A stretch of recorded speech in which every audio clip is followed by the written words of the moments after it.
Just because I love you, it don't mean I trust you. Everybody not to be trusted. Everybody around me thugging. Everybody around me drugging. Everybody around me hustling. Everybody know not to bring no new riggin' around me. They say I be bugging. Got racks in the go-yard luggage. Just cause I love you, it don't mean I trust you. Everybody not to be trusted. Hey guys, welcome back to Uncut with Q. This segment is going to be Inexperience with Tony and Cruz. Okay guys, so today what we're going to be talking about is books. So last time we were just talking about, we were just kind of introducing ourselves and just telling y'all what we do, but now we're kind of going to go into the, learning aspect of it and just kind of telling y'all what y'all need to do or what y'all need to invest in within yourselves to, I guess, build yourselves up in the young entrepreneurship game, you know? Absolutely. So the reason we're going to be talking about books today is because both me and Tony will not have been where we have gotten if it wasn't for reading. Reading is the key to open many doors in your life. Just when I was, say 2 months ago, I was nowhere near the level of reading and the level of thinking and the awareness that I'm at now. And one of the main books that got me to where we are is The Compound Effect. And so, Tony, tell us a little bit about The Compound Effect. Guys, so The Compound Effect. So I don't know, the last show that we did, or the last episode and the last podcast that we just did, I talked about the compound effect. And this book right here, this book really put a lot of things in perspective for me. So basically what the compound effect is about is just basically it's just a book basically kind of breaking it down that by little, if you keep putting a maximum effort, even though it's not a lot, but by little, that's going to turn into something bigger down the line. And key words, down the line, in the future. So last time when I was talking about this book, I was saying how much it blew my mind because it really put me in perspective of how impatient we are. Absolutely. I feel like us being as young as we are super impatient. And this whole generation is just fast livings, fast cash, fast everything, fast. Absolutely. What do you think about that? So actually, the fact that you said that, it brings me back to a bit of an interesting memory. So when I was younger, I was actually, oh man, I lost it, but we'll keep going. So what do I think about fast living? Definitely every kid in our generation is so used to seeing the TikToks, they're seeing the reels, they're seeing the YouTube shorts. And it's just even the format of that media is meant to just keep our attention for a second and then blip onto the next. Yeah. So have you said or how do I put this? Would you say that that's affected your ability to focus for a prolonged amount of time? Yeah, man, because when I was 16, right, and I first got into this wholesaling thing, right, I was just so, just all in my head thinking that I wasn't doing enough because I just wanted it right now. I wanted it right now. I'm like, man, this isn't working. I'm over here calling. I'm over here texting. I'm over here putting in hours without even being paid. Because obviously when you get into this game, no one's paying you. You're going to make your own money. You're going to make your own bread because it all just kind of depends on what the work you do. Right? Absolutely. So I was just so invested and caught up with I want it right now. But we kind of have to dwindle ourselves back into reality and back into our own, I guess, subconscious, just to kind of tell ourselves none of this is going to happen right now. You know how long it took us to graduate? It took us 4 years to graduate. If life was fast, it would have never took that long. So absolutely. I guess where I'm trying to go with this is that, guys, y'all really need to invest yourself into books. So I've already read 3 books in the past 2 months, which is As a Man Thinketh, The Compound Effect, and Think and Grow Rich. And the one that was most beneficial to me at the moment was Think and Grow Rich. And then the one that really put me on was this book right here. I'm telling you guys, this really put things in perspective for me and kind of gave me a new mindset about things and just overall helped me out to better my routine and better just myself in ways that I couldn't even imagine. So I guess my next question for you, Mele, is what book that have you read and that would you want to share to the people that you think would be beneficial to them in their entrepreneurship? So one book in particular that was meaningful to me was one called 3 Magic Words. It's written by U.S. Anderson, and the way I heard about it was actually through a little reel of Nipsey Hussle just talking about his manifestation of his desires. So a few months back, I really had zero idea about what any of that meant. I had zero clue what any of that was. And so it sparked an interest in my brain. So I went out, I bought it. I put my head down, and in a few weeks, I was just learning lesson after lesson after lesson. And for some reason, deep within my soul, everything that I was receiving from that book just felt like it was facts. Like no part of me like ever questioned what was in it. And that can be tricky with some things that you're reading. And so you got to be mindful of the content. But this book was most beneficial to me because it allowed me to look at my brain from a different perspective. It allowed me to remove myself from the, I am this, or I am that, or we will do this, or we will do that, and it forced me to step back and just look at my situation and evaluate what it was I was doing wrong. And one of the things that at least I noted, was a lack of accountability. So this book really put into perspective how much responsibility I have and how much responsibility I, at the time, was not really like taking advantage of.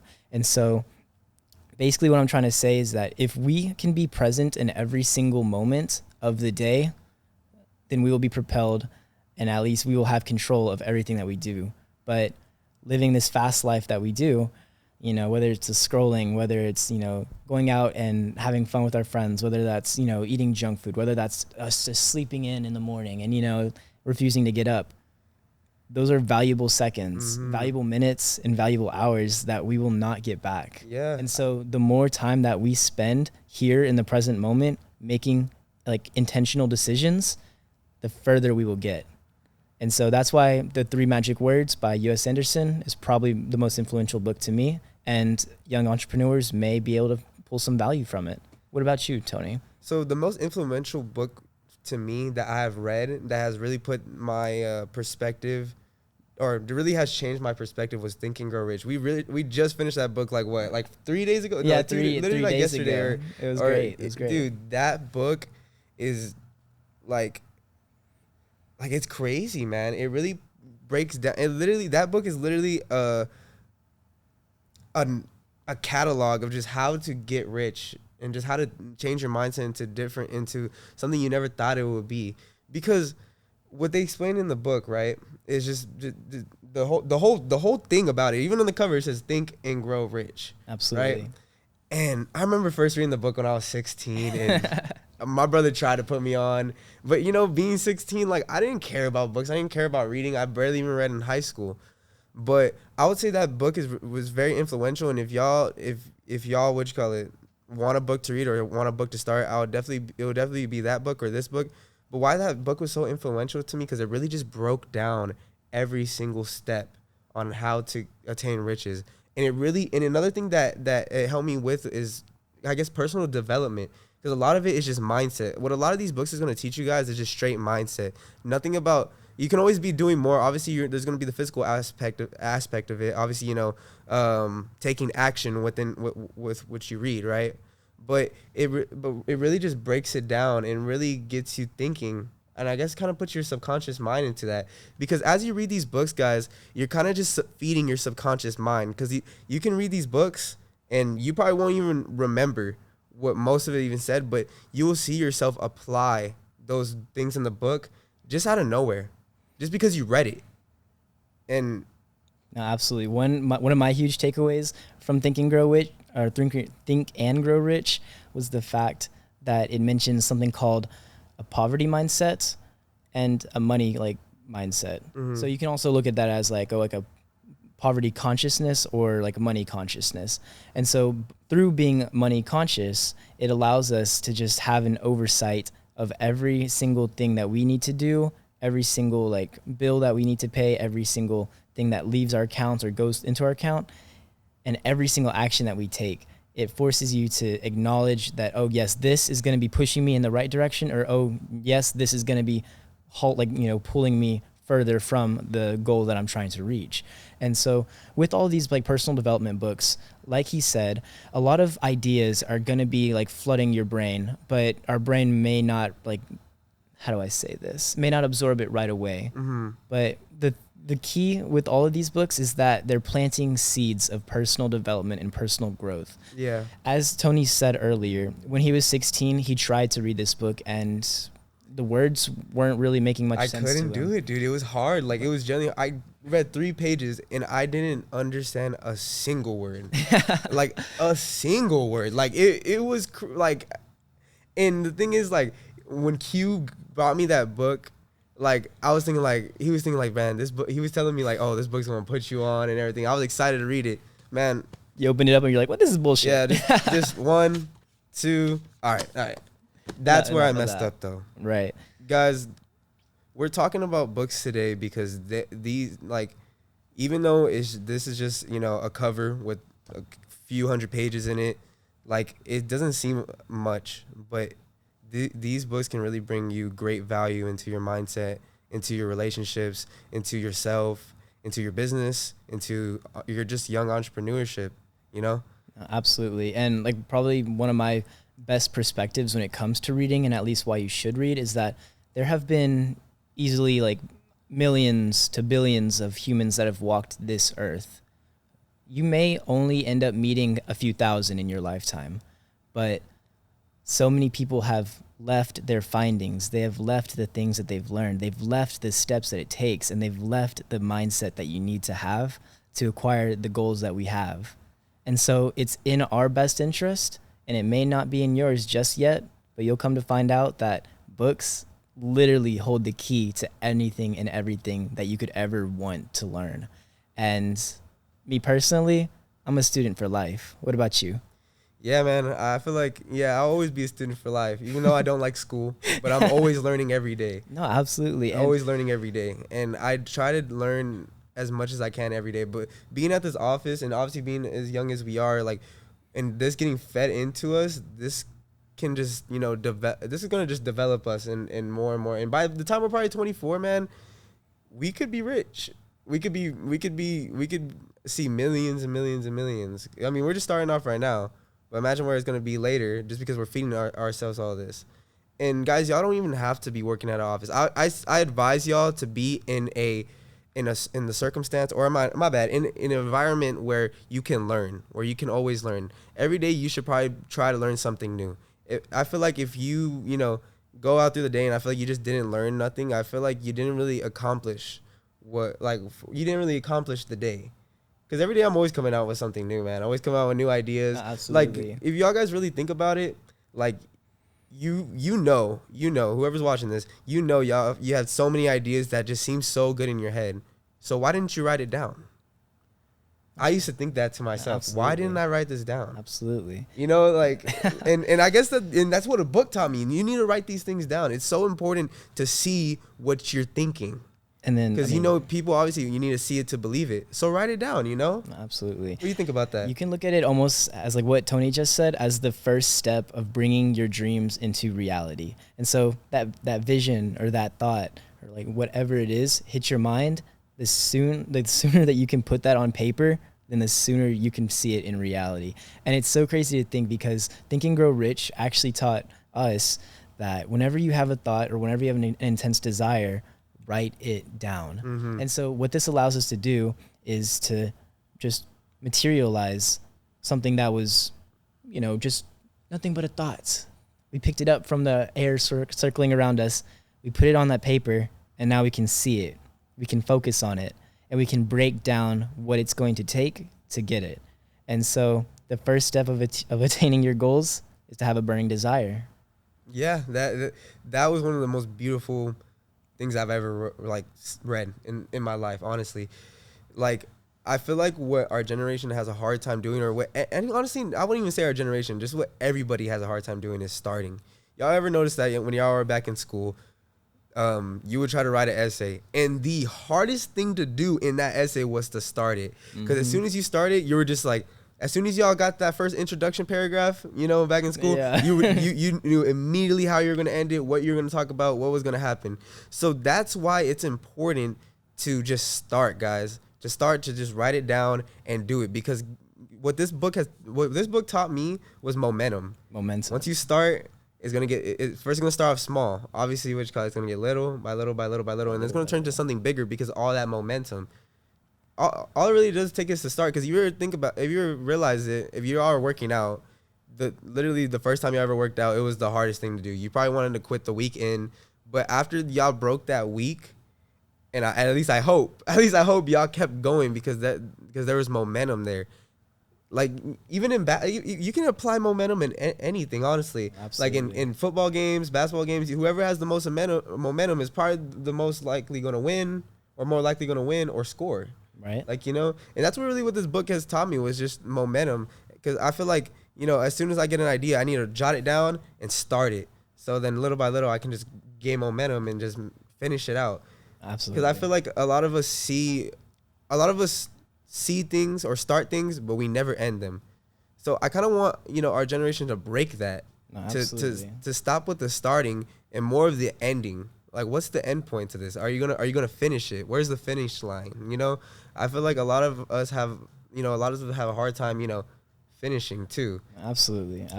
And so even like we have to be mindful of what Tony just said. Sometimes people, you know, they're okay with the starting, but they won't get to the ending. But then some people, like myself at least, sometimes have a hard time envisioning the ending. And so what some of reading has taught me is that I don't need to worry about that. That's not in my control because it's so far out. But the only thing that is in my control is right now. This is the only thing that exists, is right now. So what can I do right now to get started and to push me in the right direction? So say I'm trying to, you know, close 2 deals a month. What can I do right now to get that? Yeah. Well, I can call people. You know, I can cold call, warm call.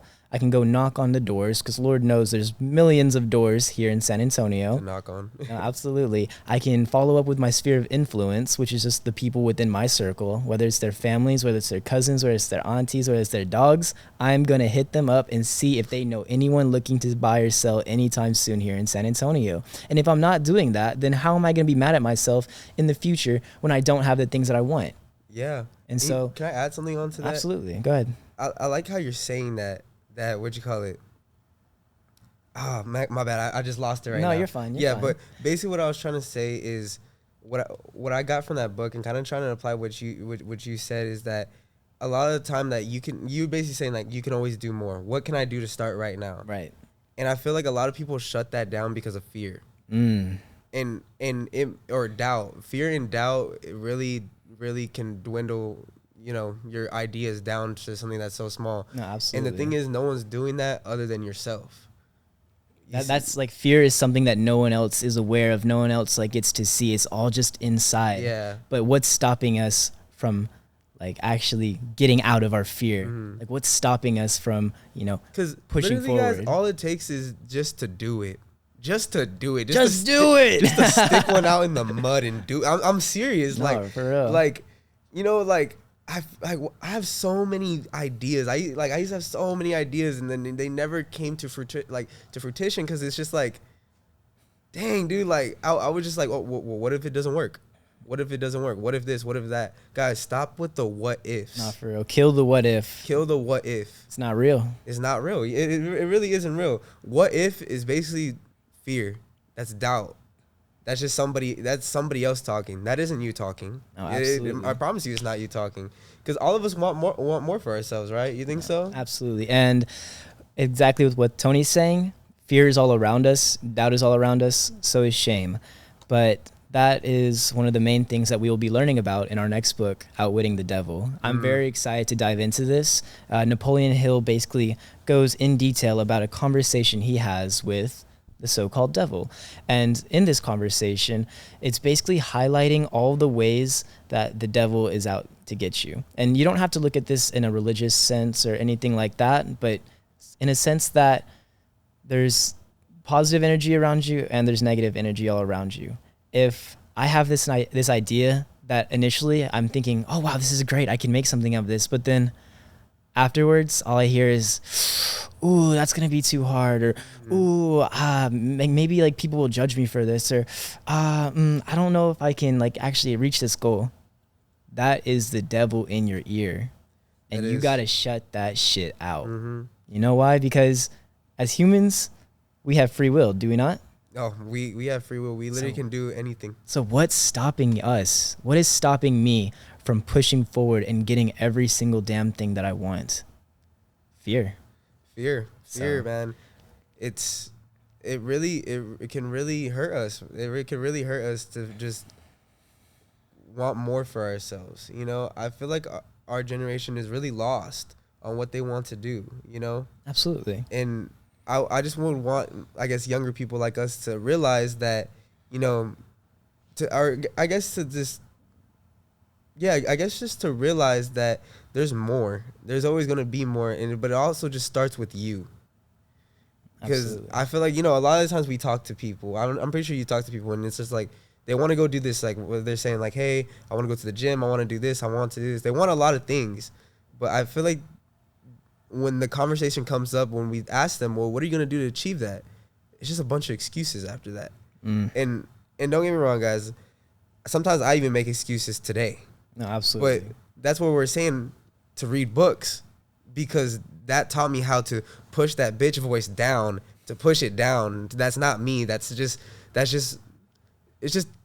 I don't know what that is. Like, you know, you I'd say it's all the trauma, all the wounds, all the pain, all the disappointments that we've ever accumulated in our life that we never dealt with.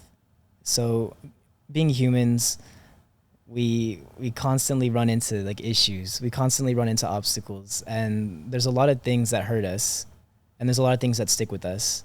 And so by reading and like understanding this personal development, it really allowed me to raise my awareness of what certain things were, whether that was my nervous habits, whether that was my fidgeting, whether that was like me sweating a lot just because of my anxiety, or whether that was me like not even being able to get out of bed because of like certain depressive episodes. Mm-hmm.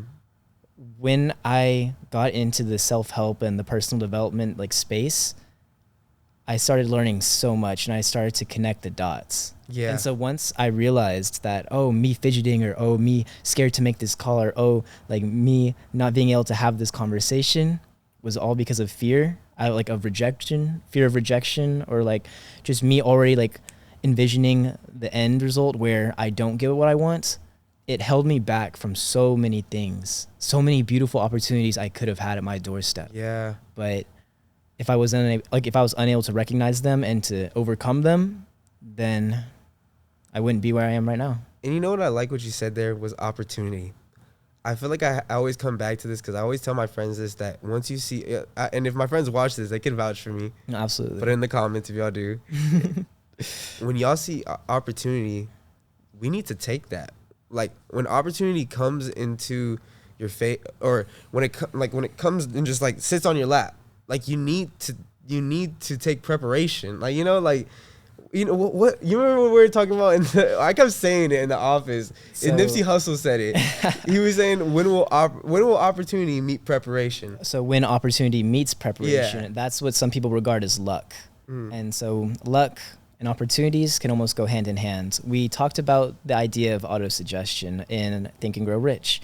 And one of the examples that came up was, do you notice whenever, say you got a new car, say you got this beautiful red Mercedes, you know, once you get that car and like you own it, you'll start to see that same car every single place in your life. And so the reason why is because we're training our brain to see these things because we want it. After acquiring that red Mercedes and you start seeing it more and more, it almost starts to devalue it a little. But it lets you know that there's an abundance of it in the world. Yeah. And so we can almost train our brain to see opportunity when it's in our face. I remember reading that too. No, absolutely. And like that was one thing that stuck with me. It was huge because all my life there has been so much opportunity, but it was not met with preparation. I was not ready to take them, and I did not have the confidence in myself to just go after it.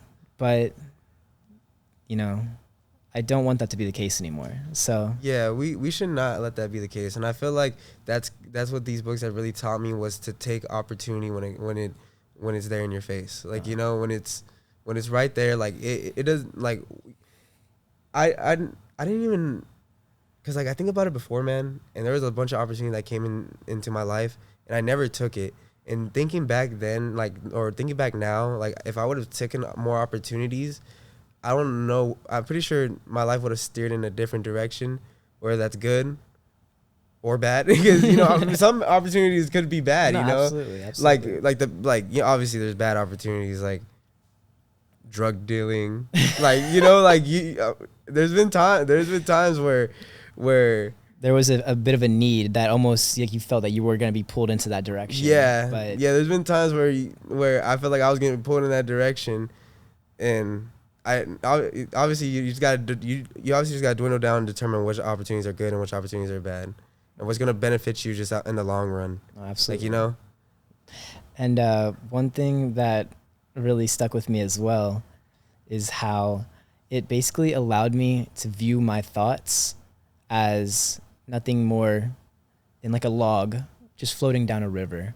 So with the ideas and the logs that are the ideas, the ones that I want to keep, those are the things that I write down. But everything else that pops up into my mind that doesn't serve me, I just let it flow down the river.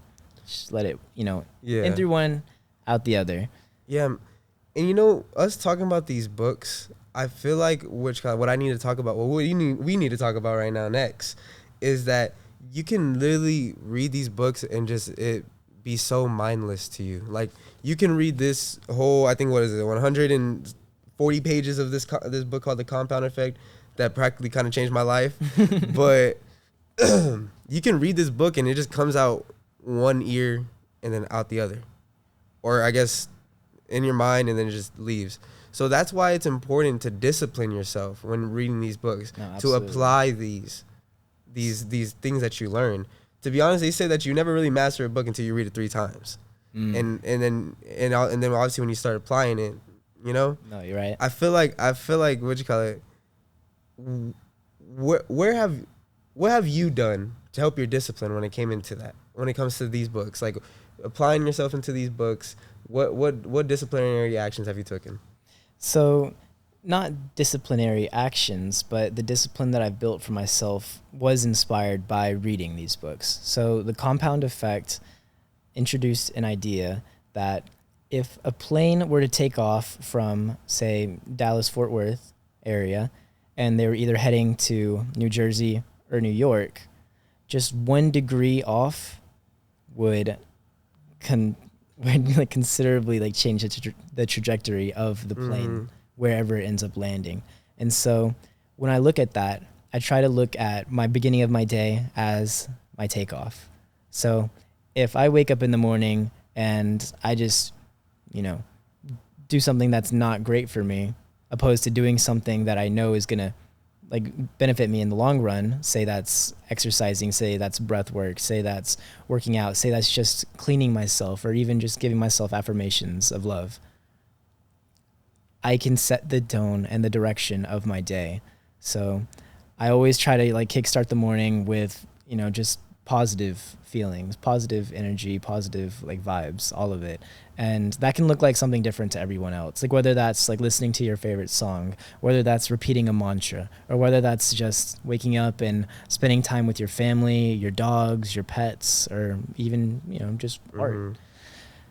Opposed to waking up and just scrolling immediately. Opposed to waking up and just lighting up immediately, There's so many things that you can do in the morning that will either make it or break it. And so with the compound effect teaching me that every small action leads to bigger things, I have to make sure I'm on top of myself so I can create the big energy that I want.